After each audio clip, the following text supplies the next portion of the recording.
He could not borrow. Once he assumes office as the president, he has been borrowing. So those were propagandas. He used it to win Kenyans that he could be a good leader. That's politics. Just like Uhuru and just like Moi did. Now, let me frame your question, one or two questions. You saw some Gen Zs making or doing a lot of demonstrations, which was very massive, by the way. It was all over Kenya. It was an appraisal kind of movement from the youths or Kenyan young people. Do you think, according to you, the way you are trying to put it, that William Ruto has not made faults or blunders, or he has not failed to perform according to the expectation of Kenyans, and is the reason as to why these Gen Zs came up with demonstrations and that made William Ruto to change some of his policies that he had put in place? Let me remind you. About the Gen Zs. It is something that's not here nor there. And you come 2027, you come to see politics of Kenya, politics in Kenya that is local. People tend to follow their political kingpins. For example, in Mount Kenya, there was Uhuru, there is Gachagua. They tend to follow them. So don't expect the Luhya people, for example, to abandon Musalia Mudavadi, Wetangula, and Oparanya. Don't expect the Kisis to abandon Matiang'i. Don't expect the Kalonzos to be left or to be abandoned by his Kamba people. Don't expect the Kalenjin people to abandon their son, William Ruto. There is nothing like Gen Z here. It's just a Slangolian thing to the weak Kenyans. Politics in Kenya is tribal and local. Just that. Thank you. Now, let me come to this point. I want to ask you, and you address Kenyans. As we approach 2027, it has appeared that according to what Kindiki must have put when he was at his home place, he was having some grassroots leaders from Kitui. And Kindiki, Professor Kindiki, the deputy president yesterday, he said that he is woodwinking. Kalonzo Musyoka is trying to persuade him to join government, and it appears like the talk is on a high stake to convince Kalonzo Musyoka to join government and drop opposition. What do you think, so in case Kalonzo Musyoka accepts to withdraw or shift from opposition and join his government? Let me tell you today, the year 2022, there was Kalonzo, Matiang'i, Uhuru Kenyatta, Oparanya, Joe, and other great people. Martha Karua was also there, Jeremiah Kion, these guys were there. They were supporting Raila Odinga. And remember, Raila Odinga is no joke when it comes to politics. He's an enigma. He has got his own political base. When he's in the ballot? No. When he's in the ballot, analyze, and I want you to comment. I want you to put it this way: when he's in ballot and when he's not in ballot. Let me tell you, in your campaign, no, you will not defeat Kalonzo Musyoka. I will tell you that one for let us be fair to Kalonzo. If Kalonzo takes his campaign votes to Ruto, this other opposition will never defeat Ruto.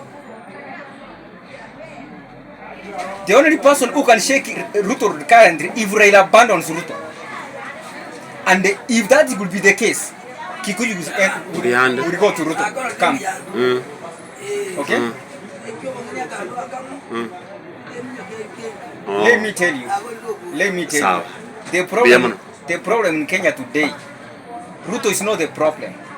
It is Raila that is the problem. Remember 2022, 2020, 2019, 2021, 2020, Raila joined Uhuru Kenyatta. Kikuyus abandoned Uhuru. They did not heed the advice of the Uhuru because of Raila Odinga. Not that they hated Uhuru. It was the Raila they hated. If today Raila abandons Ruto and joins Gachagua, I'm telling you, the Kikuyus will just move to Ruto. Period. Kikuyus, they have got a natural animosity against Raila Odinga.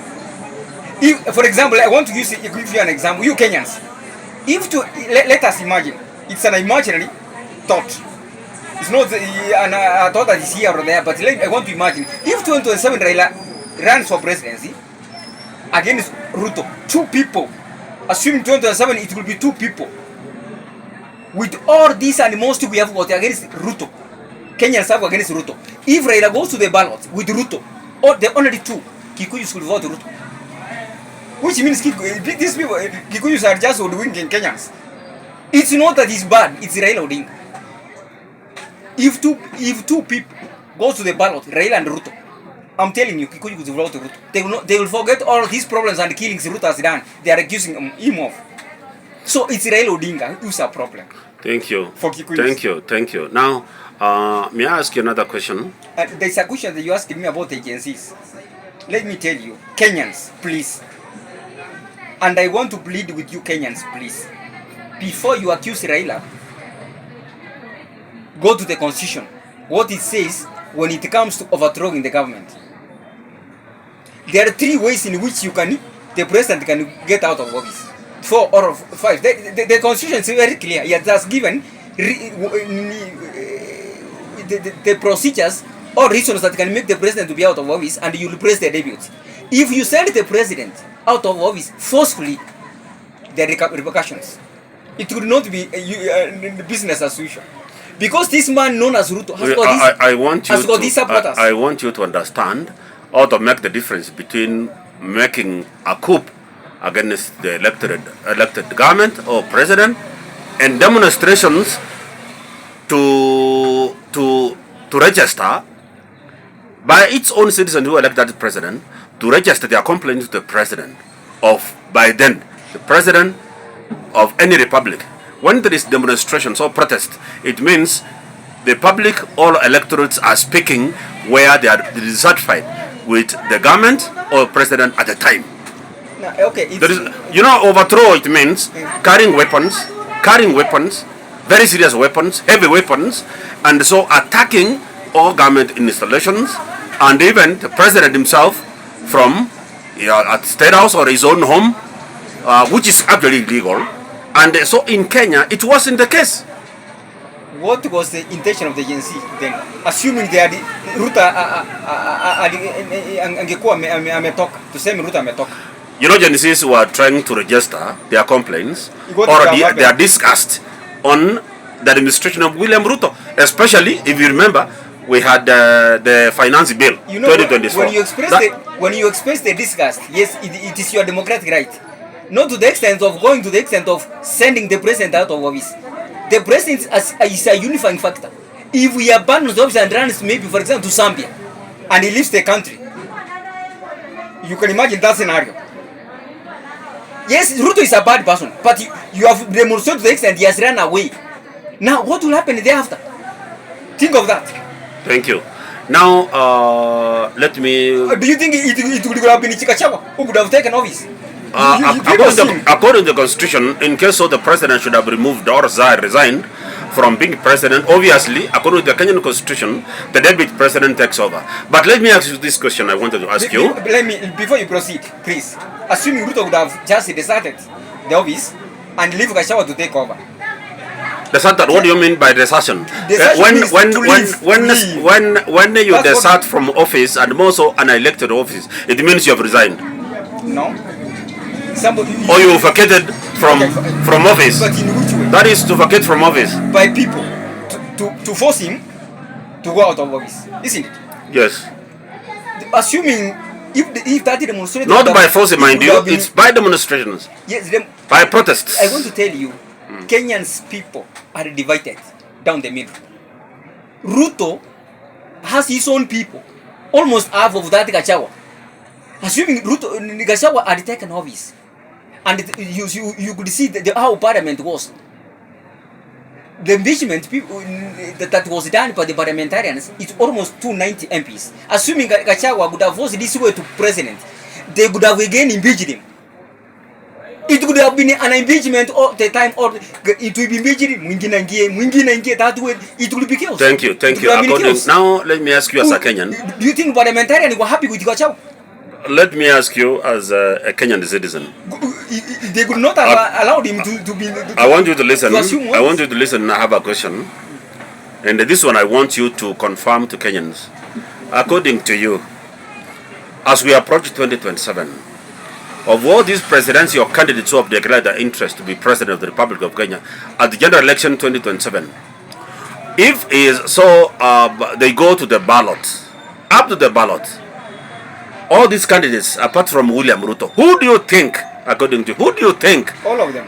Who do you think, I'm saying, who do you think, according to you, is worthy to be president? So in case, if not William Ruto, who do you think? It's Matiang'i. It's Matiang'i. It's Matiang'i. You don't see anybody else other than Matiang'i? It's Matiang'i. So according to you, Matiang'i qualifies? Matiang'i Greatly qualifies? Qualified. I think, my friend, I don't want to be so biased on your analysis and your observation. After Ruto, assuming Ruto is not there, you have just said. No, I'm saying I won't say the opposition. That's what I wanted to say. According to you, who do you think could go to the ballot to oppose William Ruto or to compete with William Ruto, and who is worthy to perform in case he becomes president? I think even hata Kalonzo wanatosha, hata Matiang'i. But you must have one priority because you have one vote. You don't have two votes. Ruto is there against this other. Against one opposition leader. Against one, it's Ruto. My friend. I'm saying against the opposition leader. Who do you think is worthy to perform in case opposition produces one candidate? Who is this one presidential candidate from opposition? From opposition. Who is this person? They're likely to. No, they're likely. That is politics. I'm saying according to you. We have opposition leaders. We have Matiang'i, we have Kalonzo, we have Eugene Wamalwa, we have Gachagua himself, Martha Karua. Matiang'i is there. I'm saying, who do you think is the appropriate candidate opposition should produce such that they can go to compete with William Ruto, and of course, in case of that candidate beats William Ruto, can perform to the expectation of Kenyans? It's Matiang'i. I think, my friend, I don't want to appear. I don't want to appear biased on what you do see. According to Kenyan politics, that 2027. But may I believe your critical observation might be very correct, and let me ask all Kenyans to also observe and probably make a decision like my great friend here. Yes.